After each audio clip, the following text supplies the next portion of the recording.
Kita beralih ke Kota Palembang, petugas gabungan ini menemukan 6 makanan diduga kuat mengandung formalin yang dijual di pasar modern di Kota Palembang.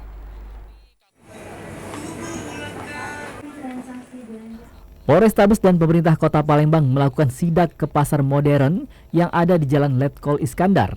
Hasilnya ditemukan 6 jenis makanan yang diduga mengandung formalin, diantaranya manisan kedondong, manisan salak pedas, manisan mangga pedas, manisan salak biasa, manisan kolang-kaling, dan manisan biko kuning yang dipajang di toko dan 420 kg dari gudang penyimpanan.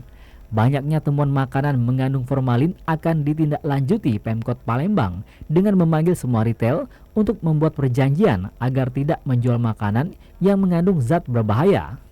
Kita amankan dulu, kita jangan sampai dikonsumsi, dibeli lagi oleh masyarakat.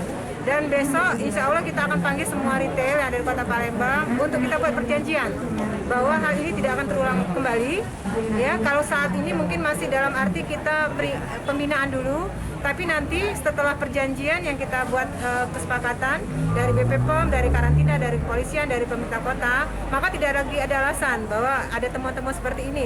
Balai POM Palembang memberi segel terhadap makanan yang ditemukan dan akan melakukan pengujian lanjutan di laboratorium. Kami akan mengamankan dengan menyegel, bukan menyegel dalam arti penegakan hukum, tapi seperti disampaikan oleh Ibu Wakil Wali Kota, itu kita amankan supaya tidak dijual. Kalau memang terbukti nanti positif dari uji lanjut kami, dan hari ini juga kami akan lakukan pengujian sampai besok. Bila hasil uji lanjutan menyatakan positif, akan dilakukan pengusutan hingga ke produsen utama. Romiko, TVRI Sumatera Selatan melaporkan.